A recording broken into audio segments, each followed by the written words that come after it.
On Thanksgiving Day 2022, I sat in my daughter's dining room for 4 hours and no one asked if I wanted a plate.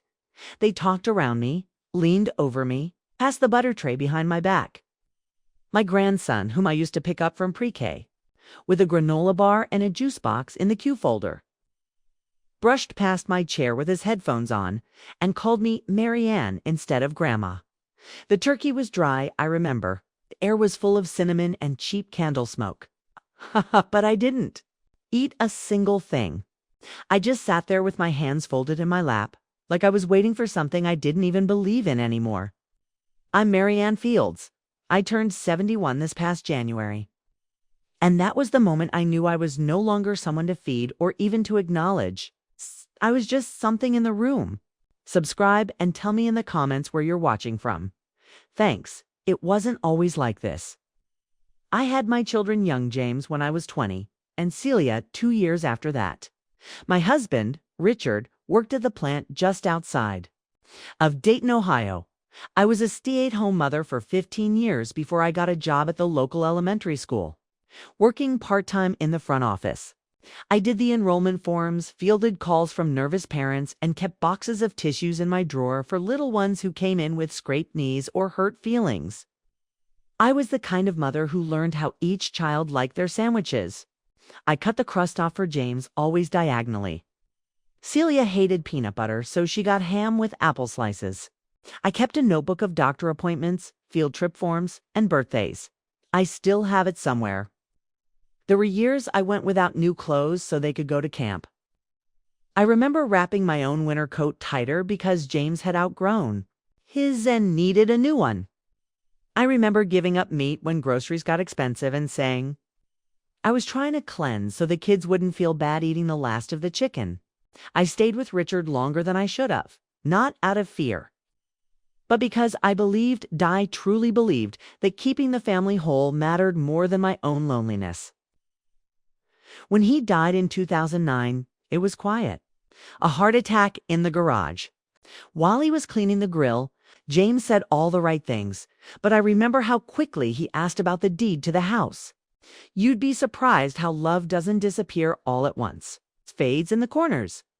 James stopped calling as often. It's always just busy.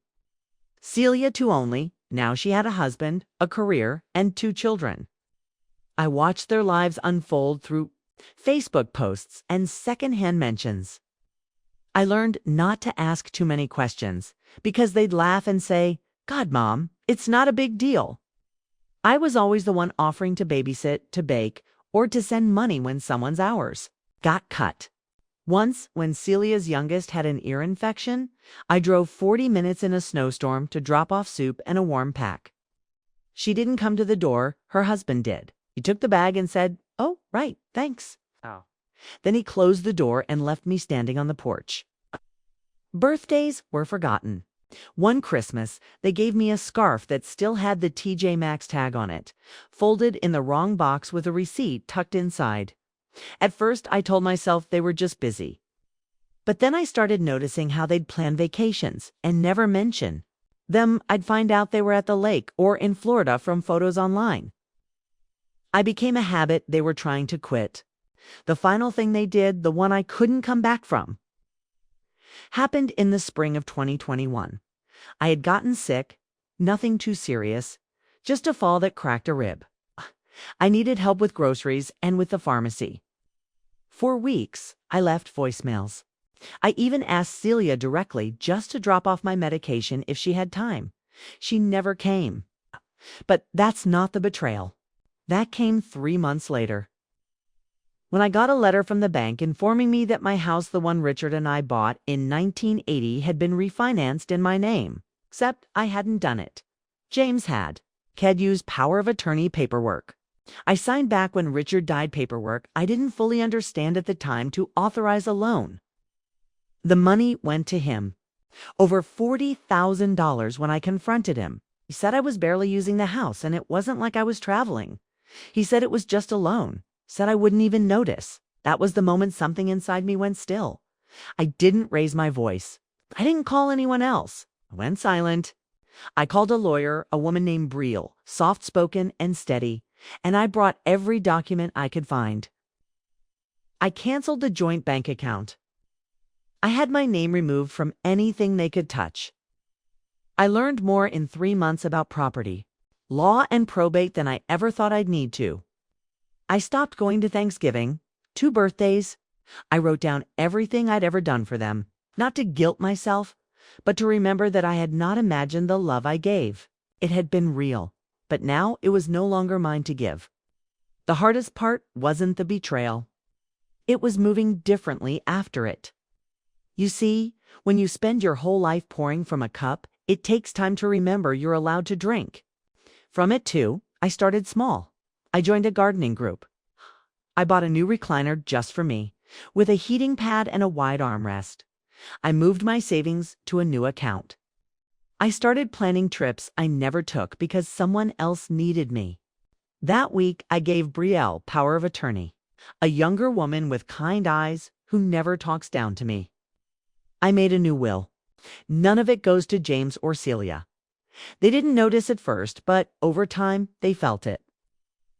When James's credit fell apart because of the defaulted loan, I wasn't there to fix it. When Celia needed emergency childcare and called 3 times in a row, I didn't answer. They've started sending texts, long ones. "We miss you, Mom. Let's talk.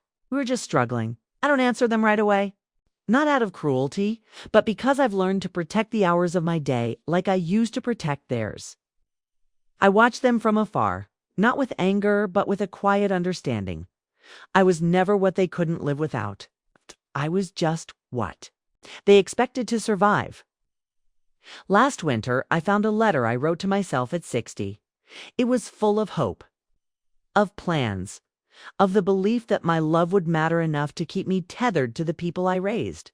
I burned it.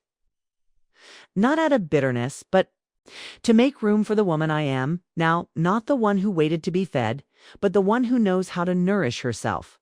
My life is quiet now. I have an orchid that blooms by the window, a notebook where I write things I notice, birds, sounds, and poems I make up in my head. I walk, I breathe. I belong to no one's version of me but my own. I wasn't angry. I was finally empty, and that was beautiful. There's a kind of memory that doesn't live in the mind. It lives in the hands. Sometimes when I fold the laundry or peel apples for a pie, I no longer bake for anyone else. I feel it all. Again, the years stacked like grocery bags on each arm, the way you learn to carry everything because no one else is reaching out. James was colicky as a baby.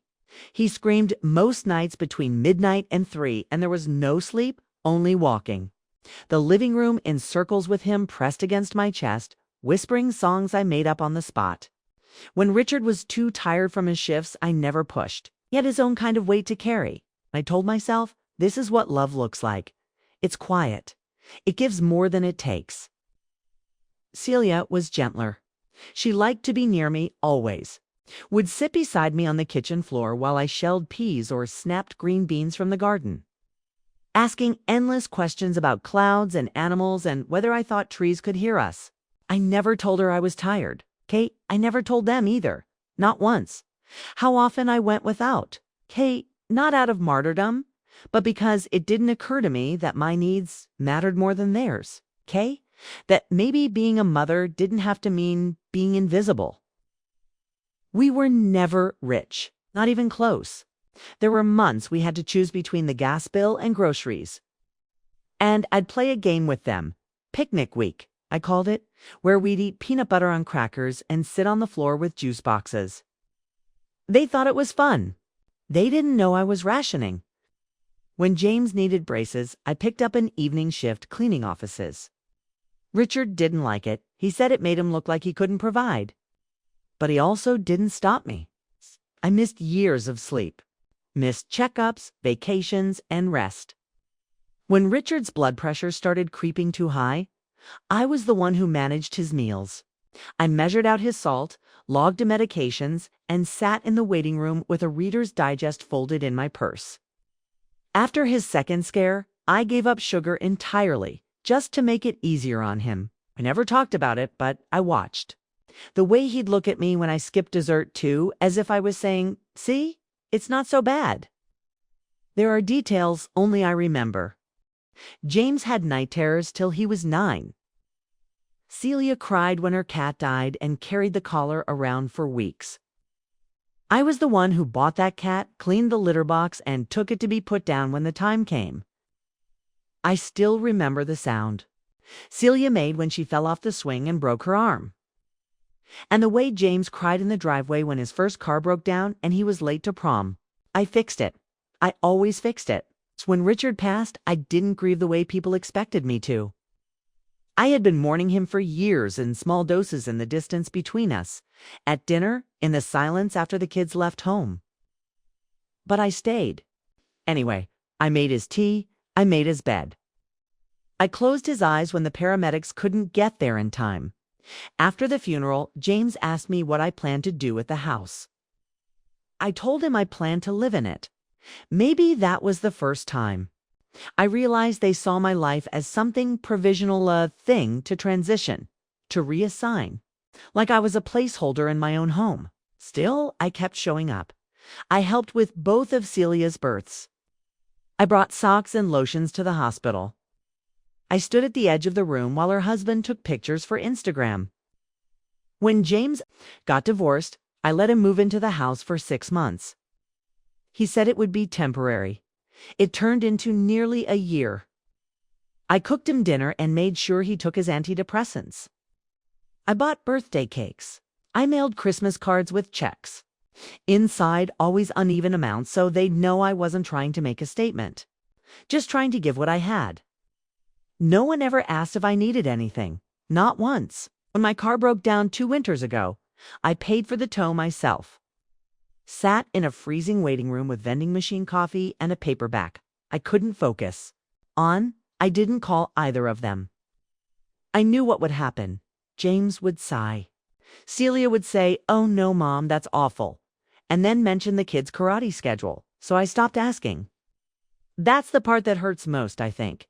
Not the betrayal itself, but the slow unwinding of belief, that invisible thread. That tied me to the idea that if I gave enough, eventually someone would give back. It never happened. Still, I don't regret what I gave. I just wish I'd realized sooner that giving everything doesn't guarantee you a place at the table. Some people will let you build the house, raise the walls, and paint the door, and still leave you standing outside in the cold when it's time to eat. And they'll do it with a smile. They'll say, "You're just so independent, Mom." Or, "You're fine, aren't you?" So if survival is proof of abundance. So if quiet isn't just another word for forgotten. I kept photos in the hallway, school pictures, graduation caps, and holiday mornings with paper crowns and open gifts. They've started to curl at the corners now. Sunlight and time. I don't dust them anymore. Not out of spite. Just out of understanding. The woman in those pictures, the one with the cake batter on her sleeve and the worry lines that deepened every year, believed her love would be enough. She's still here. But now, she knows. Being enough for everyone else doesn't mean you'll ever be chosen first. Sometimes it doesn't mean you'll be chosen at all. It didn't happen all at once. That's what people always assume, that there's some big, obvious break, some moment where everything shatters. But for me, it was more like living in a house where the walls shift by inches. One day, you reach for a light switch, and it's not where you remember. Another day, the floor creaks in a place that used to be solid. You don't even realize you're bracing for the next crack until you notice your shoulders haven't relaxed in years. After Richard passed, there was a silence that moved in with me. Not a peaceful one, not the kind you grow into with age. This was a cold kind of silence, the kind that fills a room when you start to disappear from someone's mind. I still had hope then. I remember that part clearly. The first few years, I'd show up with banana bread for Celia's kids. Unannounced, but never uninvited. Least, that's how I told myself it was. She'd open the door, distracted with her phone still in one hand, and say, "Oh, Mom, we weren't expecting you." Then I'd offer the bread, step inside, and tell myself I was welcome. The visits got shorter. She'd glance at the clock while I talked. The kids stayed in their rooms more. Once I asked my granddaughter if she wanted to help me in the kitchen, and she shrugged and said, "I don't really cook." That shouldn't have stung the way it did, but it did. I stopped bringing bread after that. James had a different kind of distance. Not distracted, just absent. He'd return texts days later with short replies. He'd say he was swamped. Say he meant to call. He didn't. I remember one Saturday I sat by the phone for hours after he said, "I'll call you this weekend. Promise." I made tea. Cleaned. The kitchen watered the plants twice. Every time the phone buzzed, my heart jumped like it used to when I was 17 waiting on Richard after a fight. That call never came, but that wasn't the part that broke me. Not yet. It was what came after. Monday morning, I got a photo from James of him and his new girlfriend at a vineyard, smiling, happy. I double-tapped it to like it because that's what people do now, even when it hurts. Even when it feels like you're pressing your own bruises just to feel something. After a while, I stopped telling them things. When I had a health scare, a small lump, later benign, I told no one. I drove myself to the doctor, held my own hand in the waiting room, not out of strength, but because I couldn't bear the weight of their distracted concern.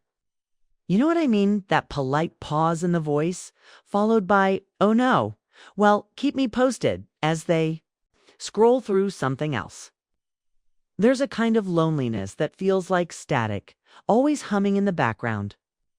That's what it was like living near them. Close enough to be technically reachable. Far enough to feel like a satellite. I noticed the little things most the moments that wouldn't mean anything to anyone else.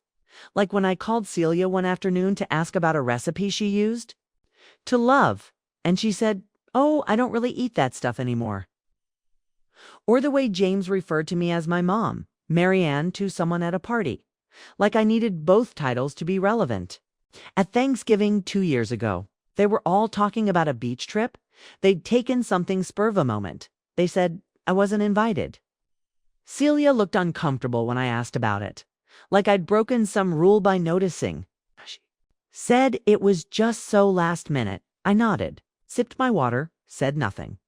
That silence became my armor. There were messages I sent that were never answered. Birthdays I remembered that they didn't. I used to write reminders in my calendar. Call James to wish him luck. Check on Celia's root canal and send card for Olivia's dance recital. At some point, I stopped writing those down, not out of resentment, but because the silence that followed each gesture became heavier than the gesture itself. One day, I stood in front of the mirror and looked at myself for a long time. My hair was thinner. My skin is softer and more folded in places. I had crow's feet from decades of squinting in sunlight and smiling at people who didn't look. Back, I thought, you gave everything, and still, here you are. Alone in the house, you kept warm for them. I didn't cry. I haven't cried in years. Not because I'm brave, but because I learned that tears require an audience. I remember once, when James was 16, I found him crying in the garage after a breakup. I didn't say anything, just stood there beside him in the quiet. After a while, he said, "Thanks, Mom." I held on to that for a long time. I thought maybe one day he'd return the favor.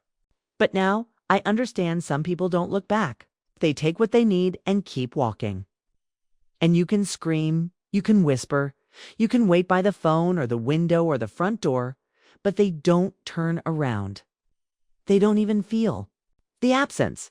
They just keep moving forward, lighter. Because you're the one carrying everything. Still, I don't hate them. That surprises people when I say it. But I don't. Hate would mean there's still a piece of me waiting, still hoping. I'm not. What I feel now is something smaller. A quiet ache, like phantom pain from a limb that's no longer there. Sometimes I still reach for the phone out of habit. Sometimes I hear a child laugh in the grocery store and think, just for a moment, that it's one of mine. But the sound fades quickly, and I remember. This is what it means to be forgotten slowly, not with cruelty, but with a kind of negligence that feels almost accidental. It's like being left behind at a rest stop because everyone thought someone else had you. And when they realize, they don't turn around. They just keep driving. I used to wave from that place. Now I've started walking in the other direction. Strange how betrayal never feels like you expect it to. I thought if it ever came, it would be sharp, loud, maybe a slammed door, a cruel word, or an argument that left the air hot and broken. But when the final line was crossed, it didn't come with shouting. It came in a plain white envelope, left half folded in my mailbox. The edges curled from rain. No return address. Just my name, my street, and a stamp that hadn't been properly pressed down. I remember I was wearing my old gray sweater that morning, the one with the stretched sleeves and little pills along the collar. I liked that sweater. It still smelled faintly of cinnamon from the muffins I'd baked the week before, even though there was no one left to eat them. I opened the letter on the porch, stood there with the mailbox door still open, sunlight catching on the paper like it was something sacred. But what was inside was cold. 2 pages. Bank language. Legal terms I didn't understand at first. But it didn't take long to see what they were saying. My house, the house Richard and I had raised our children in, celebrated birthdays in, and held funerals and Sunday dinners, and had been refinanced, a second mortgage. In my name, except I hadn't signed anything. I didn't even know it had. Happened. Stood there a long time, reading it twice, 3 times, as if the words would rearrange themselves if I stared hard enough. But they didn't. The date of the refinance was 6 months earlier. I sat down at the kitchen table and pulled out the old lockbox where I kept all the important things. The deed, Richard's death certificate, and insurance forms. I checked everything. My signature was on the document. But it wasn't my hand. It was close, familiar. It was James. And when I let myself look closely, I remembered the form he asked me to sign last spring, something about streamlining things. He said, for my own security. I hadn't read it. That's the part that still makes me wince. Not the lie, but the trust. Because I didn't doubt him. Not for a second. He had told me I needed a backup plan in case something happened to me. He said, let me handle it. Mom, you don't need to worry about all this paperwork stuff. And I let him. I signed. I gave him permission, not knowing that behind the curtain of his reassurance, he was already deciding how to use my name for his gain. $47,000. That's what the statement said, drawn against my house, my life. The equity I had built year by year, painting walls, repairing pipes, and replacing the roof in the heat of August while James was away at college. I sat at that table until the sun shifted and the kitchen dimmed. I didn't call him. I didn't call Celia either. I just sat there, hands folded, like I did at that Thanksgiving table when they passed me over. Only this time it wasn't bread or gravy they denied me. It was dignity. I tried to imagine the conversation. Did he think I wouldn't notice? Or worse, did he think I wouldn't care? That I would accept it quietly? The way I accepted everything else. Maybe he thought I'd be dead before it ever came back to matter. That's the part that gutted me, not the money. Not even the forgery, but the calculation, the belief, however unconscious, that my value had declined to the point of risk. That I was worth gambling with. I thought about the time he broke a neighbor's window when he was 12 and came to me in tears. I paid for it in cash that same afternoon. I told him accidents happen. I told him we fix our mistakes. I never mentioned it again. That memory haunted me as I stared at those pages. How easily our roles had reversed. Except now, he wasn't confessing. Now, he was hiding. I didn't call him that night. But I did pour myself a drink. Something I hadn't done in years. A splash of brandy from the bottle Richard used to keep in the cabinet behind the cookbooks. I drank it slowly, feeling every drop settle into the hollow place inside me. That hollow had been growing for years. Every missed call. Every forgotten birthday. Every quiet dismissal disguised as casual neglect. And now, it was filled not with love, not with memory, but with something heavier: truth. The truth is that I had spent most of my life being convenient, available, replaceable. I sat in that house with its cracked tile and peeling paint. And I saw it clearly for the first time. They didn't think it was mine anymore. Not the house, not my time, not my story. I was something to be managed. A file in the cabinet, signature on a form, a name to leverage. And somehow, through all of it, they still believed I'd be here. Still showing up, still giving, still soft. That night, I didn't cry.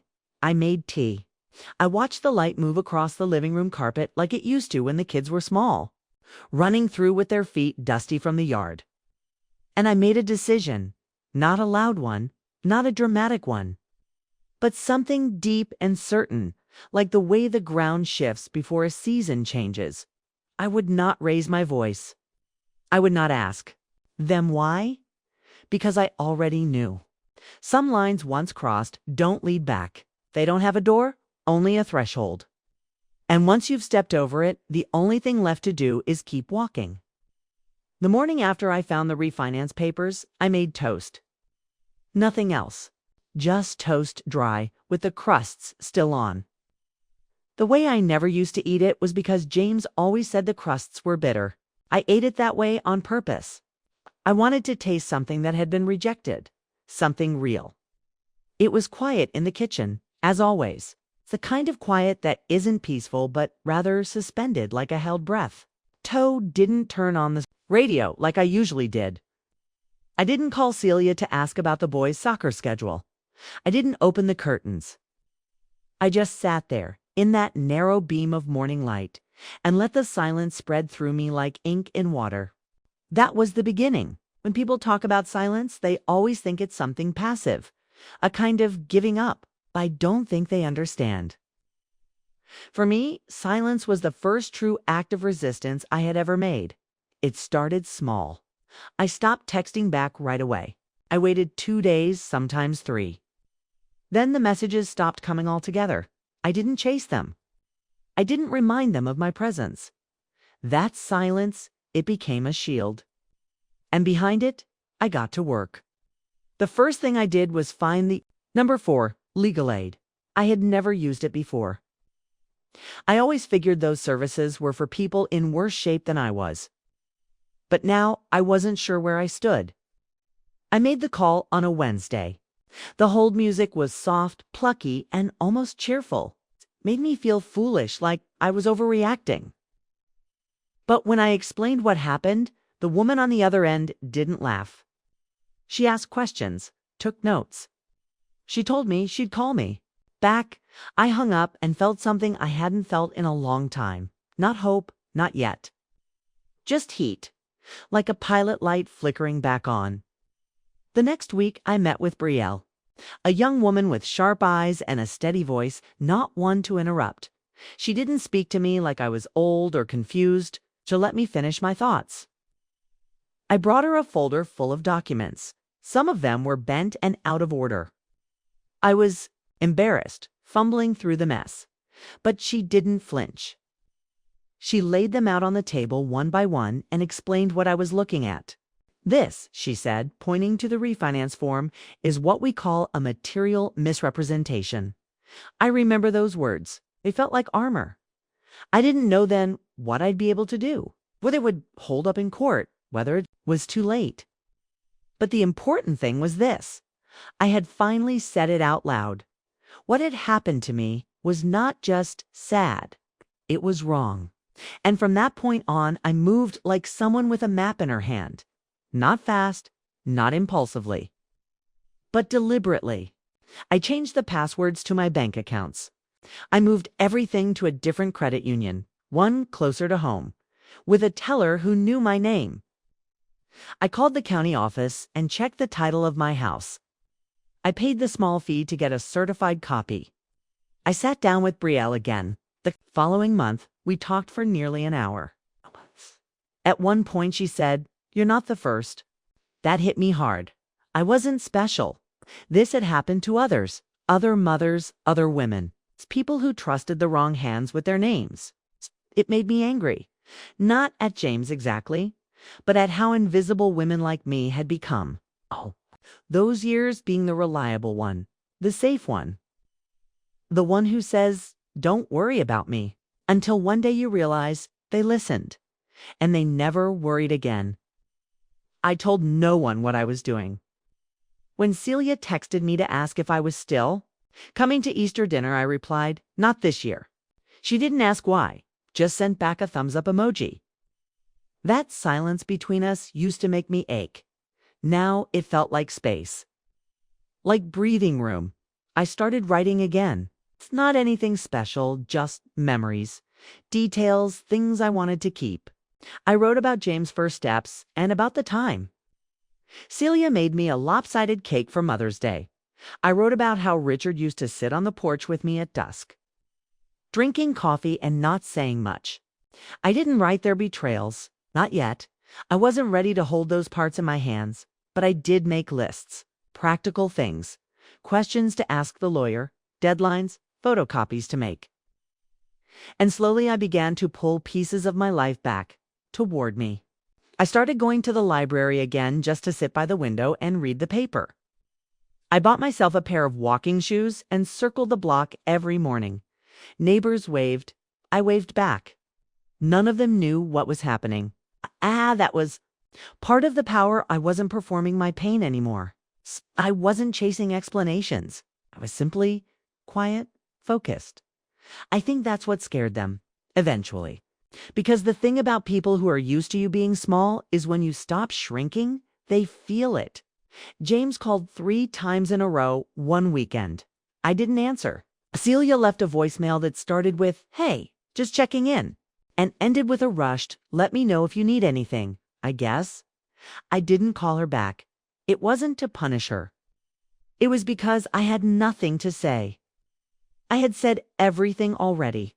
With every drive to their doctor's appointments, with every last-minute babysitting shift, with every meal, every loan, every late-night reassurance, I had said, "I love you." I had said, "I'm here," and they hadn't listened. So now I let my silence speak for me, to quacks.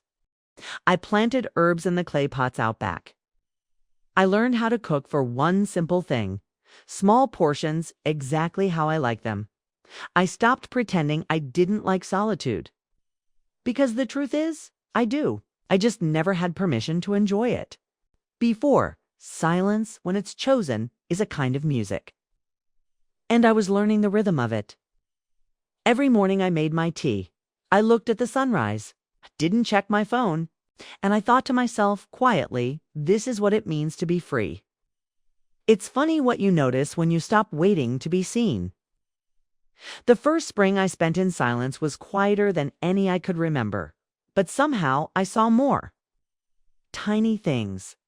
The way the sparrows built nests in the gutter by my kitchen window, first purple crocus pushing up through the thawed earth beside the walkway. The sound the house made in the morning was old wood creaking and pipes humming like an old friend clearing its throat. These details had always been there, I suppose. I had just been too full of everyone else's needs to notice. Without their noise, I had space to listen. I kept my plans to myself.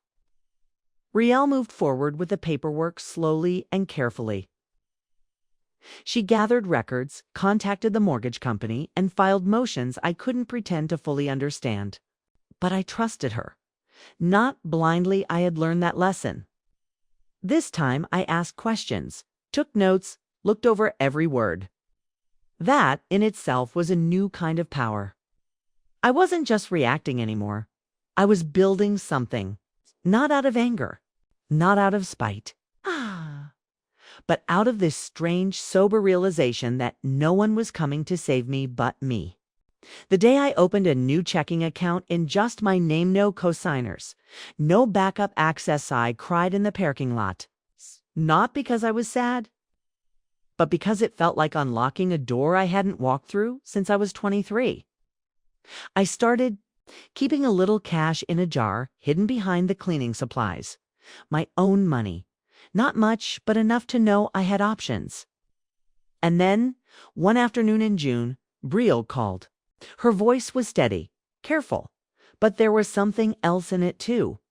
Quiet satisfaction. "We have a case," she said.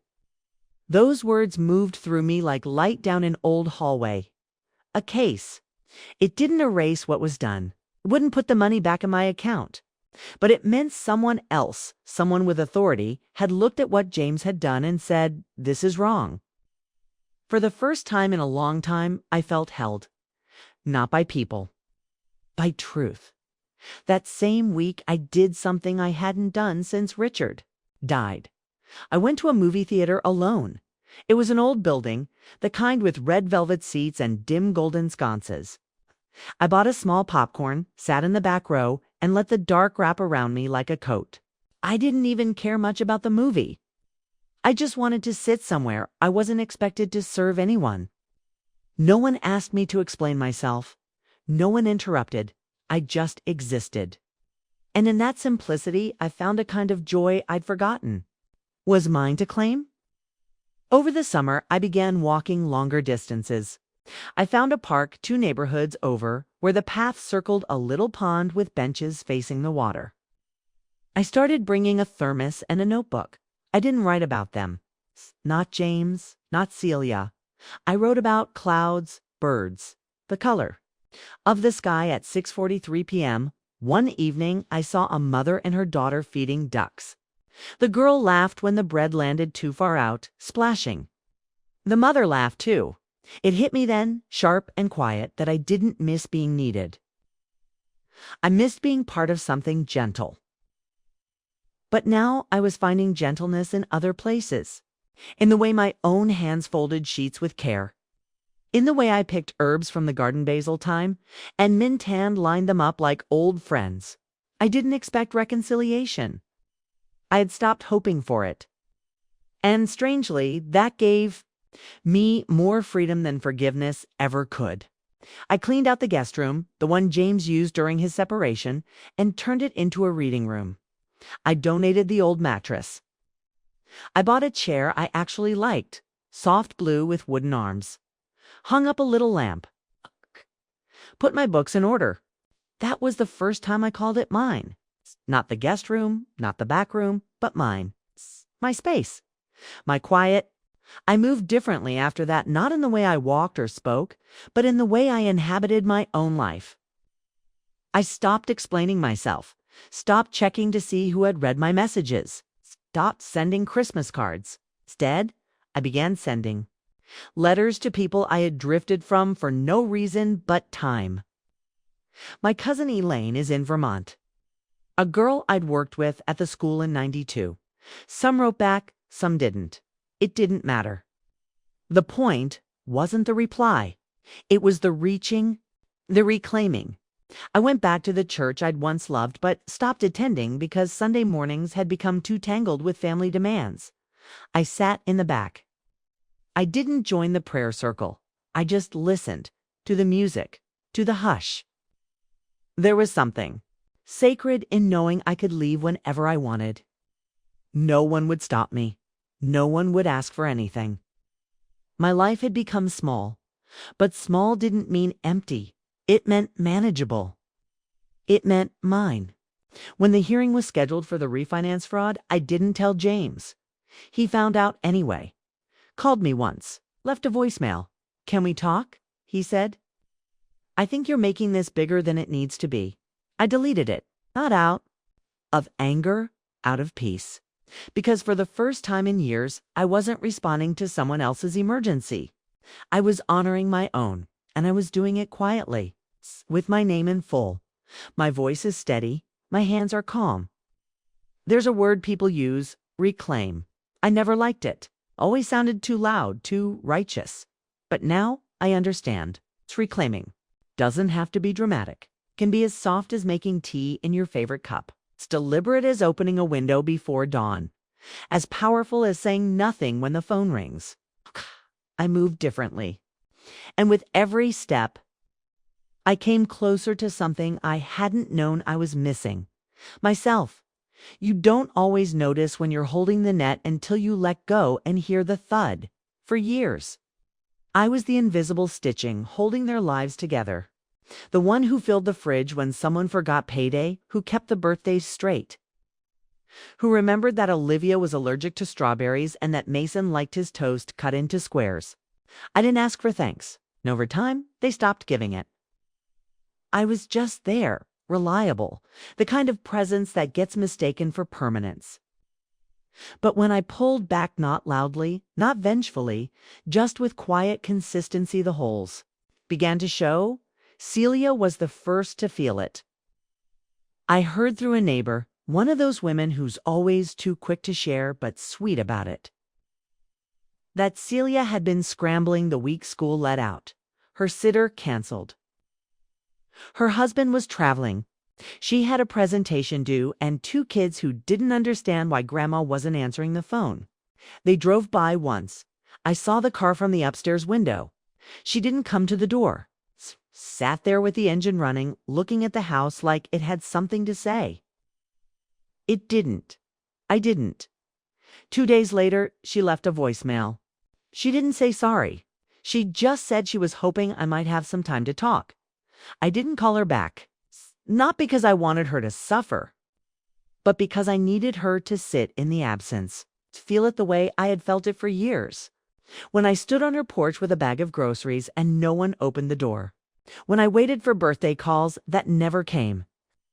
When I sat in the pew alone at Richard's funeral, watching her laugh softly with a cousin across the aisle. People don't change when they're comfortable. They change when they're forced to notice. James came next. His voicemail arrived at 2:17 a.m. Drunk, probably. His voice was low and slurred. He said he didn't mean for things to get like this. He said, "You know how hard it's been?" I sat in the kitchen and listened to it twice, letting the words sink in without reacting. He didn't say he was sorry for taking the loan. He didn't say he was sorry for lying. But he said, "I don't know what to do without you." And that was the first honest thing I'd heard from him in years. He tried again 2 weeks later. Dropped by, unannounced. I saw his car out front and turned off the lights. I watched him sit on the porch steps like a boy again, elbows on knees, looking out at the street. It was strange how small he looked. The man who had once walked through this house with the entitlement of someone who believed love was a guarantee. Now he looked like someone searching for a door that was no longer there. When he left, he didn't slam anything. He just stood for a long moment in the driveway, looking up at the windows, like he was trying to feel something that had already moved on. After that, the silence grew between us, thicker, denser, like a fog that wouldn't lift. But this time, it wasn't mine, it was theirs. They were the ones pacing, wondering, drafting messages, and erasing them. I knew that pattern well, and now they did too. At church, someone asked me if I was still seeing much of my family. I smiled and said, "Not lately." She looked sad, but I didn't feel sad. I felt honest. There's something deeply clarifying about watching people try to navigate life without the parts of you they took for granted. They don't always notice right away. But slowly they begin to feel it, not just in missed babysitting or forgotten casseroles, in the deeper things. The warmth that disappears from holidays. The thread of history is no longer being carried into the next generation. The quiet confidence of knowing someone will remember the little things, even when no one else does. They lost that. They lost me. I watched them unravel, not with pleasure, but with clarity. James had financial troubles again. He posted online about bad luck and unfair systems. I didn't comment. Celia tried to host Thanksgiving. From what I heard, it was tense. No one remembered to bring cranberry sauce. Someone forgot the name of her husband's cousin. The boys fought over a charger. And the chair I always sat in, she posted a photo, and it was empty. Still at the table, but pushed too far back, like an afterthought. They hadn't even filled it.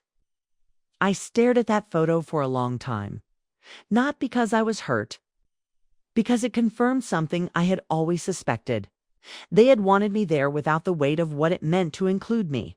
They missed the convenience of me, not the reality, but reality is what I had returned to. And in that reality, I was whole. I didn't need their apologies to live peacefully. I didn't need a dramatic reunion or some tearful reckoning. I just needed to know that the part of me that had once begged to be seen had finally stopped asking. Now, I go days without thinking of them, sometimes a week. It doesn't mean I don't love them, it means I love myself more. And that shift, slow, quiet revolution, is the thing they never saw coming. When people realize what they've lost, they often try to pull it back too late. But I'm not something to retrieve. I'm not waiting in the wings. I'm living in the light, in the life I've built, in the peace I chose. They still call sometimes. Sometimes they send long messages layered with nostalgia, veiled in regret. I read them, I let them land, then I move on. Because the life I'm living now doesn't depend on being needed. It depends on being free. I didn't set out to write a letter. Started as a few lines in the notebook I keep by the bed. The same one I scribble shopping lists in, reminders to take my vitamins, and little thoughts that come to me during quiet hours. But that morning, the words came differently, not as tasks, not as fragments, but as something whole, something weighty. I wrote, "You were never wrong to love them." That's how it began. And before I realized what was happening, my hand was moving faster than my mind. Sentence after sentence pouring out, like it had been waiting all this time just below the surface. I didn't know who I was writing to at first. But as the words took shape, I saw her clearly. Not Celia, not James. Me. The woman I used to be. It's the one who packed lunches with folded napkins. It's the one who stayed up late ironing shirts, making sure they looked put together for picture day. It's the one who held everything inside because she believed peace was more important than being right. I wrote to her not to correct her, to thank her. Thank you for staying soft when no one else noticed. Thank you for loving without receipts. Thank you for holding your silence like a prayer. I paused. The tears didn't come. Not then. There was something else moving through me, not grief, not anger. A kind of reverence. I wrote, "You didn't fail. You were just never seen clearly by the people you gave the most to." That truth hurt, but it also freed me. 'Cause I had spent so long trying to understand what I did wrong, why they drifted, why they forgot, why my love didn't make me unforgettable. And here, in the hush of my little room with the window, cracked open to let the breeze in, I saw it plainly. I had loved well, but that doesn't mean they learned how to love me back. I lit a candle beside the letter, not for ceremony, but because the air felt sacred, like something was leaving and something else was arriving. I kept writing. You gave them everything, and still had enough left to start over. That is your strength. I let the words land, sat with them. Then I folded the letter, slowly, carefully. I didn't seal it. I didn't plan to mail it. It wasn't for delivery. It was for release. I took it outside, barefoot, the way I used to go out early to get the paper when the kids were still asleep. The grass was damp. The morning had that soft blue tint that only lasts 10, maybe 15 minutes before the sun takes over. I stood by the garden. The rosemary and sage were growing wild again. No one to clip them, no one to use them but me. That felt right. I held the letter over the fire pit Richard built years ago. Was rusting now, lopsided, still solid. I struck a match, held it to the corner. Watched the flame catch and curl the paper inch by inch until the words were smoke. It didn't feel like erasing. Felt like an honor. It's like telling the universe, this chapter is closed and I carry no more weight from it. The ashes blew. Across the grass, into the morning, into the soil. I didn't cry, but I did exhale. The kind of breath that comes after a long-held silence. I went inside, made my tea, sat in the blue chair in the reading room. It's a room that used to be James's. And for the first time in years, I didn't wonder what they were doing. I didn't check my phone. I didn't think about what I should have said or what I should set. I'd set at app set. It's set. I'd set like, look at this. And we all know I've been exploring that. I've been exploring that path, the room that used to be James's, and for the first time in worked. And for the words I did, Tay 5. We said, wall of God, we said we don't need to get some of this offset. I do revive me, I do, we said we did to sand with, we said we were with it with, so we'd say you would say with, I could call to sec to say with the cup to with, who we see to we, I see to you to she you to we just to see we this seeking we did to this I declare to with it, but I so with see I if you with it, we with it, at that I for I with I got to cut that what you were kind to keep to it that kick we empty gate I guess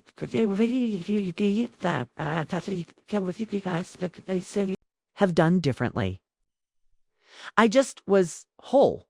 Still, I thought about all the women like me women whose love was assumed, whose care was background noise, whose absence is only felt when the mess piles up and no one's left to sweep it.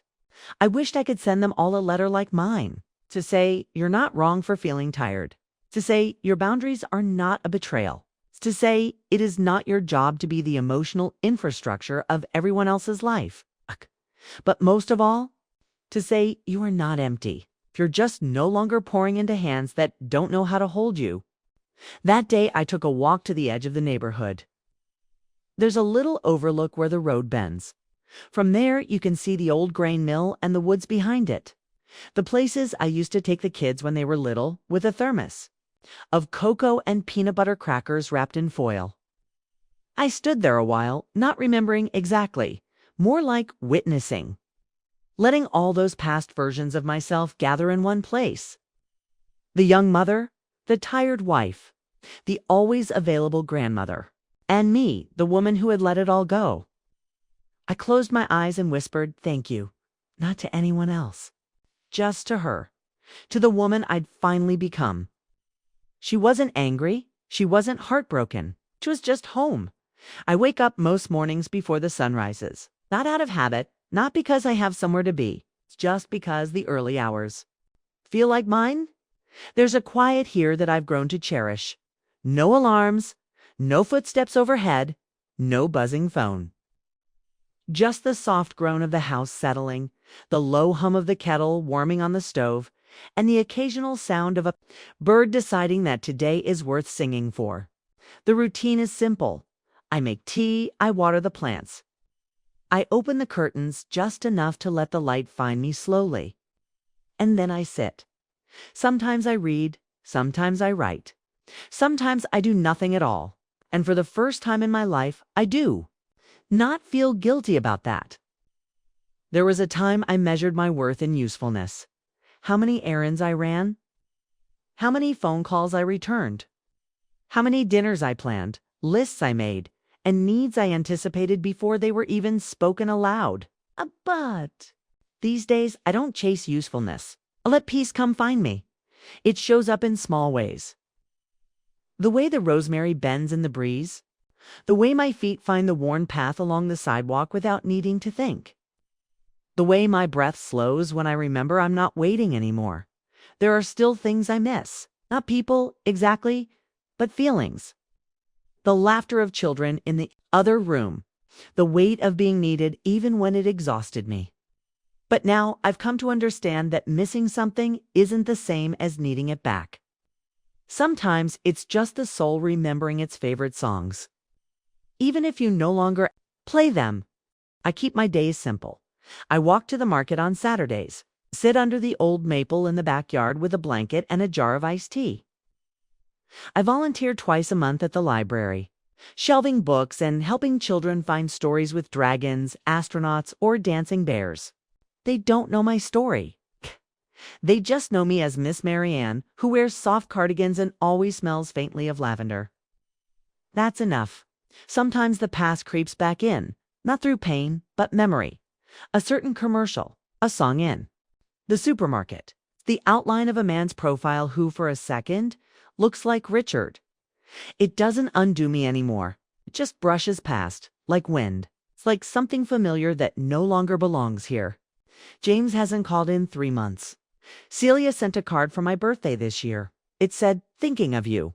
No message inside, just her name. I've placed it in a drawer with the others. Not out of pettiness, out of recognition. Doesn't know me anymore. And that's okay. She knows the version of me that never said no. The one who showed up, arms full, voice soft, heart wide open. That woman lived a full life. But she's not the one in this house now. This one, to me, she has boundaries. She has solitude that isn't lonely. She has mornings that belong to no one else. Sometimes people ask, do you still talk to your kids? And I say, sometimes. They nod. Some understand. Others try to mask their pity. But I don't need them to get it. Not fully. Some stories are meant to be lived quietly, not explained. I think we spend so much of our lives trying to be understood. But peace isn't found in being understood. It's found in understanding yourself and deciding that's enough. I don't need to be anyone's hero anymore. I don't need to prove I was good. I know I was. I live that truth every day. It's in the folded towels, so lunches are packed, in the endless rides to school, the whispered lullabies. The nights spent worrying and praying and hoping they would find happiness. I loved with a fullness that I don't regret. Even if they didn't know how to return it. Some things are meant to be given freely. But now I give that love to myself. It's to the woman who stood in court and didn't flinch. It's the woman who planted lavender in the side yard even though no one else would ever smell it. To the woman who lets herself rest without apology. I wasn't perfect. I made mistakes, stayed too long, waited too often, gave more than I had to give. But I also built something.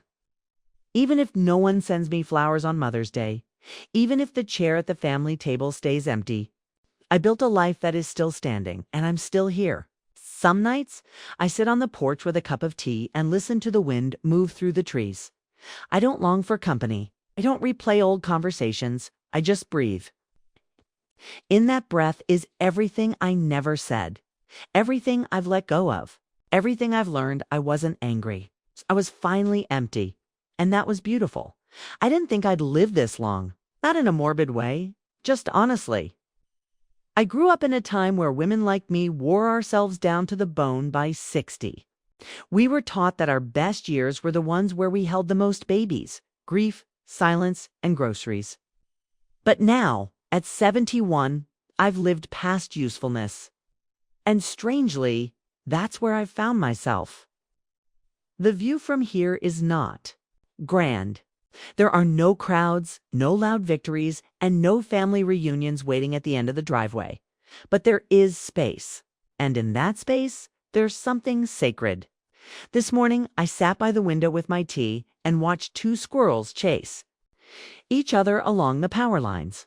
I smiled, not because it meant anything, just because it didn't. That's the freedom no one tells you about, the quiet kind. The kind that doesn't demand attention. I keep the house tidy, not perfect. Some dishes sit in the sink until I feel like getting to them. The garden is half wild now, the mint spreading further than I meant to let it. But it doesn't bother me. I don't owe perfection to anyone anymore. I buy myself flowers. Sometimes just the little $4 bundles at the market, carnations, baby's breath, eucalyptus. I bring them home and cut the stems, placing them in the same glass vase I used when Richard bought roses all those years ago. That vase has held all kinds of love. Now it holds mine. There's a bench by the pond down the street. Most afternoons, I walk there. Sometimes I sit and say nothing. Other days, I nod to the joggers, the mothers pushing strollers, and the couples walking dogs. No one knows my story, and that's part of the peace. I am not the role I played, not anymore. Not the caregiver, not the mediator, not the family historian keeping the birthdays straight and the traditions alive. I am simply a woman with silver hair, a quiet step, and a name no one shouts across the park. I think there's something holy in becoming anonymous again. Not because you've disappeared, but because you've finally let go of the noise. I found an old cassette in the back of the closet a few weeks ago. James made it for me in middle. School a mix of songs he recorded off the radio. He called it for Mom. When you're sad, the handwriting was crooked. The label was peeling. I don't have a cassette player anymore. But I held it in my hands for a long time. It reminded me that they once loved me, in their way. That once I was still magic to them. And maybe, in some buried part of them, I still am. But I don't need to be reminded anymore, because love given is never wasted. Even when it isn't returned, it changes you, shapes you, and eventually it teaches you what your own love feels like when it's not being mirrored. I no longer measure myself by what others reflect back. I know what I gave, and I know what I've kept. So there's a quilt I've been working on, just scraps of old fabric, Celia's first dress, one of Richard's flannel shirts, and a piece of the curtain that used to hang in the kids' room. Each square carries a breath of my old life. But I'm not stitching it out of nostalgia. I'm stitching it as proof. Proof that I was here, that I made things, that I cared, that I remembered. When it's finished, I won't give it away. They'll stay on the arm of the blue reading chair, the one I sit in most evenings with a lamp glowing just enough to see the page. I don't know. What happens after this life? I used to want certainty. Now I want presence. To be where I am, not where I was, not where they are. I keep a candle by my bed, not for scent, just for light. Some nights I light it and say thank you to no one in particular, just to the air, the silence, the old bones that still hold me up. Thank you for the pain. Thank you for the release. Thank you for the years I was ignored because they brought me here. To a life that is small, yes, but also deep. I know now that being passed over at the dinner table was never the beginning of my erasure. It was the final echo of a story I no longer had to write. And when I let the lawyer handle it, when I finally handed over the burden I never should have been carrying, that wasn't defeat. It was mercy for them and for me. Because I know what it means to love without condition. But now I know what it means to live with one. I require peace. I require presence. I require being chosen, not out of obligation, but out of awareness. And if that never comes again from them, from anyone, I will still be here. Still rising with the sun, still brewing my tea, still watching the squirrels on the line, still humming songs I don't remember the names of. Still whole, still quiet. And that, I've learned, is not a lack of life. It is life distilled. No audience, no applause. Just the slow, soft unfolding of a woman who came back to herself.